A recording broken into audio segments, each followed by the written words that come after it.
todos y bienvenidos una vez más a otro video del canal de Español al Día. Mi nombre es Mayra Rodríguez, soy tu maestra de español y en esta ocasión me dirijo a ustedes para presentarles esta destreza que causa un poco de dolor de cabeza, pero que es sumamente importante al momento de la comprensión de lectura. Me refiero al vocabulario en contexto.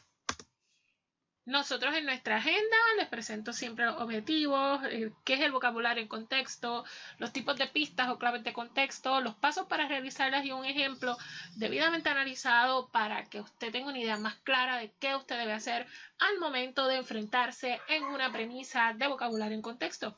Síganme. Los objetivos. A través de esta presentación, el participante podrá definir lo que es el vocabulario en contexto, distinguirá los tipos de claves de contexto o pistas de contexto que también se le llaman, identificará las etapas del proceso de vocabulario en contexto y obviamente valorizará la importancia de esta destreza en el proceso de comprensión-lectura. ¿Qué es el vocabulario en contexto? ¿Qué son este tipo de ejercicios? Él ayuda y mide la capacidad de reconocer el significado de una palabra o frase en el contexto de las ideas expresadas en la lectura. O sea, que el autor va a dejarnos una serie de interpretaciones particulares para que nosotros los lectores tengamos unas pistas o claves de contexto para poderlas identificar. Por eso el estudiante debe prestar atención a palabras y expresiones que pueden tener más de un sentido. Recordemos que en nuestro lenguaje, el idioma español es sumamente rico en lo que son las palabras polisémicas, que tienen múltiples significados. Y debe seleccionar el significado que corresponda al contexto de la lectura. ¿Qué quiere decir eso? Que puede ser que esta palabra yo la utilice en una circunstancia en específico. ¿Por qué? Recordemos que el contexto dentro del escenario de lo que es una comunicación son las circunstancias que rodean al acto comunicativo. Y no necesariamente esa palabra yo la puedo utilizar en una sola circunstancia. Debido a que nuestro idioma tiene palabras polisémicas, yo puedo utilizar la misma palabra, pero en diversos escenarios. Así que eso es lo que nos provee el vocabulario en contexto. Además, esto no se limita a palabras únicamente, sino que también pueden utilizarse frases. ¿Qué son las pistas de contexto o claves de contexto? Estas son nuestras grandes aliadas. ¿Por qué? Porque son las claves que coloca el autor para que el lector pueda interpretarlo fácilmente y pueda descifrar el significado con el que se utiliza la palabra en esa lectura. O sea, existen diversos tipos de claves, quiero que las vamos a ver ahora y vamos a hablar de cada una de ellas, así que vamos a ver de qué se trata. Según Quiñones 2012 y Kruger 2020 fueron dos fuentes de información que estuve consultando para validar mis planteamientos, les menciono que tenemos varios tipos de pistas. Aquí la tabla está distribuida de la siguiente manera. Usted tiene la pista, tiene la definición y tiene el ejemplo. Así que cuando la primera pista es la de definición, que es cuando el autor incluye la definición de la palabra justamente después de mencionarla. Esta usualmente no la vamos a ver mucho en las pruebas estandarizadas, que es donde usualmente nosotros vemos mucho esta destreza de vocabulario en contexto. Observemos el ejemplo. La generosidad del donativo se vio empañada. No fue apreciada la generosidad por el egoísmo de los motivos. En este caso, la palabra en contexto sería empañada y justamente después aquí quiere decir que no fue apreciada la generosidad con la que la persona ofreció el donativo. Pues estuvo marcada por el egoísmo. Luego tenemos la de descripción. Esta es muy buena. Aquí esta es una de las más utilizadas. Esto de vocabulario en contexto es importante porque muchos estudiantes preguntarán antes de continuar con estas pistas. Es una de las más frecuentes. Nosotros la vemos mucho cuando trabajamos lo que son las pruebas estandarizadas. En el caso de Puerto Rico tenemos lo que son las pruebas META administradas por el Departamento de Educación de Puerto Rico y nuestros estudiantes también toman la prueba de admisión universitaria, lo que es por la compañía College Board. Por lo tanto, esta es una de las destrezas que es bien importante y esta pista es una de las más frecuentes que yo encuentro en este tipo de premisa.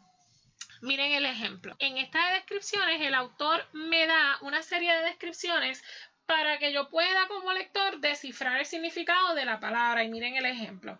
El presidente Kennedy era muy carismático. Su personalidad era descrita como magnética. Aquí la palabra desconocida para efectos del vocabulario en contexto es carismático. Y me quiere hacer ver como si es una continuidad para yo poder reafirmar esa descripción, pues esa personalidad es magnética, es algo que atrae. Por lo tanto, confirma que es carismático. O sea, ahí vemos la relación. Otra de las pistas que también se utiliza o claves de contexto que es bastante frecuente es la de experiencia. En este caso, el lector puede identificar experiencias que provee el autor a través de ciertas palabras claves. En este caso, miremos el ejemplo. Dice, Pepe se llenó de pavor al ver al enorme perro frente a la entrada de su casa porque ladraba sin cesar, mostrándole sus dientes afilados. Aquí la palabra desconocida es pavor y quiere demostrar que él sintió miedo y sintió terror al ver los dientes afilados del perro y que estaba ladrando sin parar. Ahí tenemos 3 claves, de ahí las más frecuentes debo mencionar que son descripción y experiencia en el caso de las pruebas estandarizadas. Otra de las pistas favoritas que aparecen en las pruebas y en este método son las pistas de antónimos y sinónimos. En esta, el autor incluye un antónimo para poder ayudar al lector a que comprenda el significado de la palabra. Por ejemplo, José se mostró reticente al convertirse en el nuevo capitán del equipo. Sin embargo, Billy estaba entusiasmado por esta oportunidad. Y cuando hablamos de reticente, quiere decir que estaba reservado, que estaba confundido y que hasta cierto punto sumamente preocupado ante la decisión de que posiblemente él se convertiría en el nuevo capitán del equipo. Sin embargo, Billy, que es la contraparte, estaba sumamente entusiasmado por la oportunidad. O sea, que mientras uno estaba más reservado y tenía cierta resistencia, Billy estaba más entusiasmado, estaba más motivado porque estaba más decidido. Y ahí tenemos pues las fuerzas opuestas. En el caso de los sinónimos, ahí el autor incluye un sinónimo para ayudar al lector a comprender el significado de la palabra. En este caso, el rey abdicó o renunció a su puesto al descubrirse su traición. Abdicó y renunció son sinónimos. Esos son términos que significan lo mismo.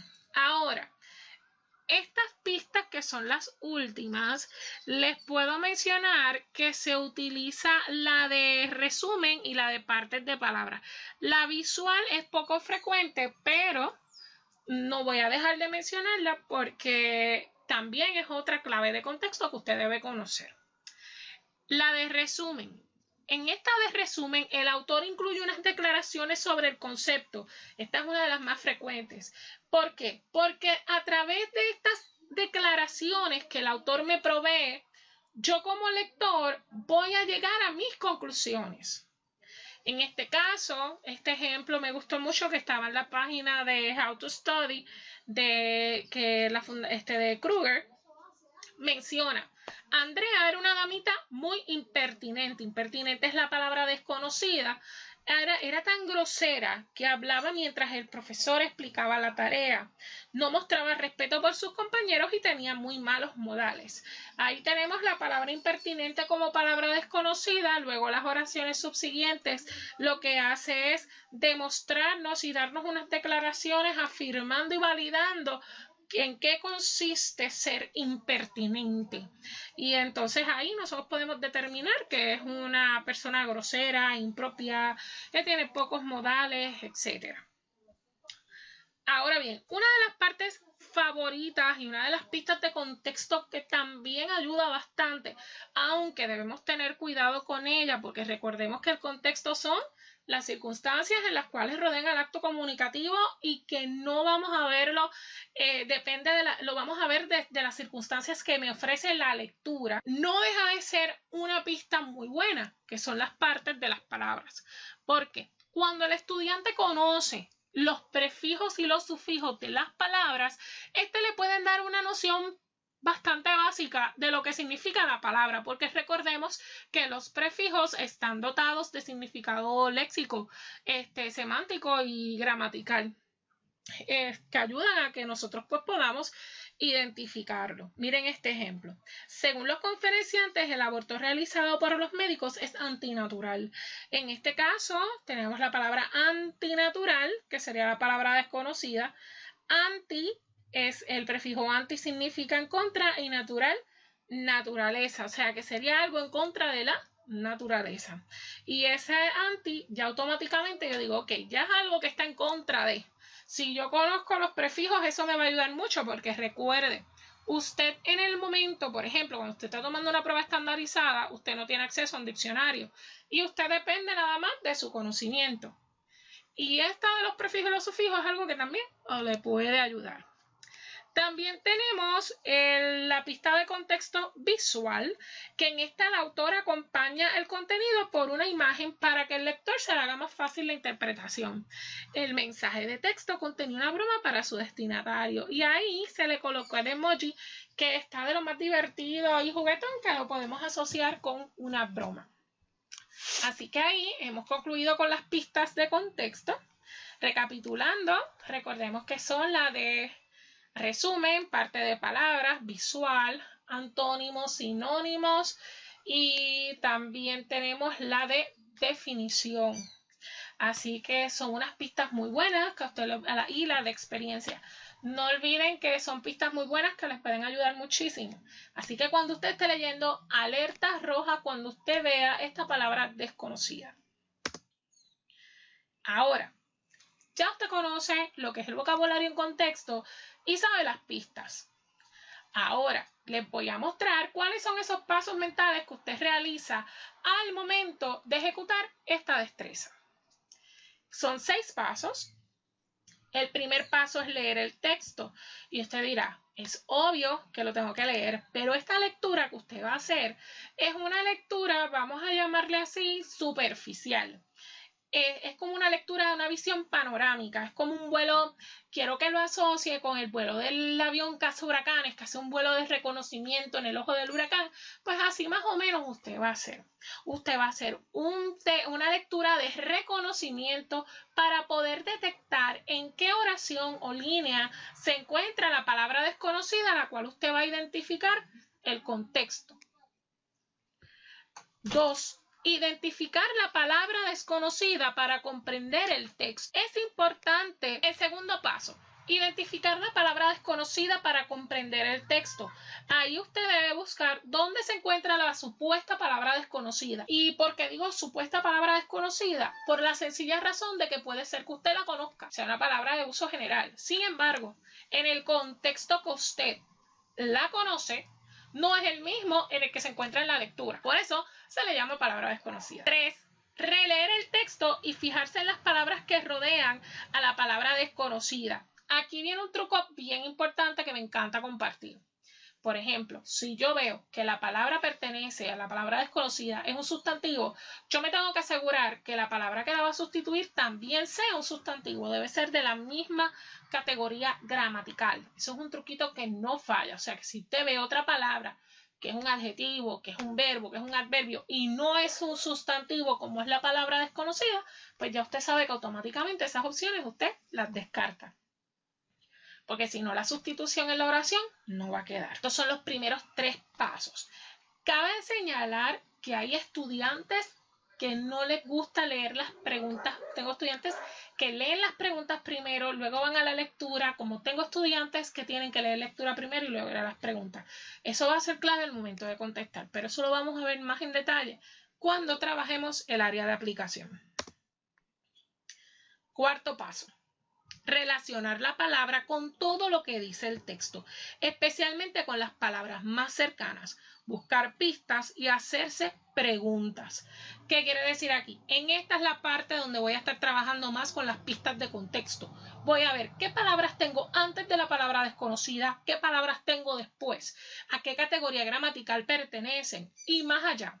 Yo leería la oración completa donde se encuentra la palabra, la oración antes y la oración después. Eso también me puede ayudar bastante a trabajarlo. 5. El quinto paso es uno de los más importantes porque aquí usted va a realizar la sustitución. En ese caso, usted va a cambiar la palabra desconocida por las opciones que usted tiene. Y luego, el sexto paso es seleccionar esa respuesta. Así que son 6 pasos mentales que usted realiza según las pruebas estandarizadas. La fórmula usual es que usted tiene a minuto por premisa para contestar. Estas premisas fácilmente usted le puede tomar 1 minuto, 1 minuto y medio. Si usted ve que se tarda más de 1 minuto y medio en una premisa, por favor, déjela y continúe con la próxima para que entonces no le consuma tanto tiempo. Ahora vamos a ver un ejemplo y su aplicación y cómo lo llevamos un paso a paso. Este ejercicio es tomado de la guía de estudios de College Board, así que quiero que lo vean, es de vocabulario en contexto, está muy bueno y quiero que observemos varios detalles. Número 1, esta lectura en el caso de College Board, le sugiero a los estudiantes que esta oración que está aquí no está por amor al arte. Esta oración me da una pista, ya me da más o menos la idea principal de que va a tratar el texto, de una forma muy general.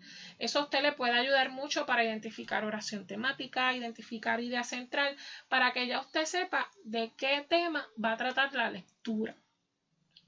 Importante, en el caso de College Board, usted va a ver que las lecturas están enumeradas las líneas y van de 5 en 5.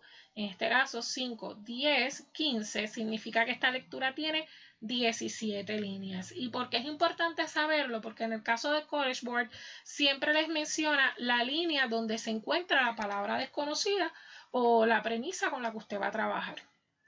En este caso, si usted observa, la lectura trata sobre el uso de la palabra conversatorio en Puerto Rico. Aquí, como pueden ver, lo voy a dejar unos segunditos bastantes para que puedan verlo y puedan tomarle una foto a la lectura si a usted le interesa hacer el ejercicio conmigo. Así que vamos a verlo. Aquí tiene usted la lectura y dice, vamos a ver la premisa. ¿Cuál opción puede sustituir apropiadamente a la palabra coloquio, línea 13, en la lectura? Esta línea 13 es donde yo voy a buscar cuando yo esté leyendo. Tengo varias opciones. Puedo ir, tengo aquí entre la 10 y la 15, ya yo sé que la voy a encontrar. 11, 12 y 13. Aquí encontré la palabra desconocida. Tengo estudiantes que dicen 15, 14, 13 y llegan. Ahora bien, voy para los pasos. Es importante que cuando yo vaya a trabajarlo, miren, tengo 4 tipos de palabras. Tengo diálogo, tengo conferencia, monólogo y soliloquio. Y ahí ya yo automáticamente sé que la palabra coloquio es un sustantivo y todas son sustantivos. Por lo tanto, todas hasta este momento son potenciales respuestas. Sin embargo, vamos a ver cómo yo hago para poder descartar. Lo primero que yo voy a hacer es que voy a buscar en la lectura dónde está la palabra desconocida. Y ya la busqué. Está en la línea 13. Me moví y 15, 14, 13. Aquí está. Sin embargo, cuando la localizo, dice como coloquio o mesa redonda. Significa que este sustantivo se encuentra al finalizar la oración. Por lo tanto, mi recomendación es que usted busque la oración donde inicia, que sería en este caso la línea 11. Dice, sin embargo, aquí se refiere a la acción de conversar ante un público, actividad para la que ya tenía nuestra lengua sustantivos como coloquio o mesa redonda. Así que esto se refiere y alude al uso de la palabra conversatorio. Como ustedes pueden ver, me está confirmando que son sustantivos, o sea que ahí confirmé, si yo tenía dudas de que era un sustantivo, ahí mismo esa oración lo confirmó. Mesa redonda, aquí tenemos la conjunción o, significa que ambas opciones son aceptadas. Mesa redonda, también en este caso está funcionando como sustantivo. Y aquí vamos a ver, pues yo digo, bueno, tengo que sustituir. Esta parte no la voy a necesitar, porque simplemente me tengo que concentrar en lo que tengo a mi alrededor. Ahora voy a ver los significados y voy a verla cada una. Dice, un diálogo. Vamos a ver qué es un diálogo. Un diálogo es una plática entre dos o más personas que alternativamente manifiestan sus ideas o afectos. El diálogo puede ser una opción potencialmente correcta en este momento. Otra cosa, usted debe evaluar cada una de las premisas. ¿Por qué? Porque recordemos que se colocan lo que se llaman los famosos distractores. Y esos distractores son lo que usted le llama el coge bobo, que es una respuesta parcialmente correcta y que prácticamente lo confunde a usted. Así que alerta roja con ellos. Una conferencia. Una conferencia es una exposición oral ante un público sobre un determinado tema de carácter didáctico o doctrinal. O sea, es una exposición oral, solamente estoy limitado a que yo expongo a ese público, no hay interacción. Monólogo es una obra dramática en la que habla un solo personaje. Y hablábamos que la mesa redonda tiene que ver con dos personas o más. Y ahí esa interacción no se da. Por lo tanto, el prefijo mono significa uno. Y hablábamos que la mesa redonda hay un grupo de personas y en el conversatorio también. O sea que hasta este momento automáticamente ya descarté monólogo y diálogo y conferencia son respuestas potencialmente correctas. Entre ellas dos estoy trabajando la posibilidad de que ya son las respuestas correctas. Pero vamos al soliloquio. Y en el soliloquio es una reflexión interior que realiza un personaje en voz alta. Y este personaje aparentemente se aleja un poco para él entonces hacer ese diálogo consigo mismo. Así que automáticamente queda descartada. Así que las opciones están entre diálogo y conferencia. Y ahora volvemos a la diapositiva donde se encuentra la lectura para poder determinar cuál es la respuesta correcta. En este caso, cuando voy a observar la conferencia, es una opción que puede ser la respuesta, sin embargo, es una exposición oral limitada, donde el público prácticamente simplemente va a escuchar. Y a veces usted sabe que en ciertas conferencias, dependiendo la disponibilidad de recursos, permiten sesiones de preguntas, pero la interacción no es tan permisiva como lo es en un diálogo, porque en un diálogo hay dos personas o más que están hablando de un tema en particular. Por lo tanto, jóvenes, la respuesta correcta es diálogo, la alternativa A. Y el buen distractor sería conferencia.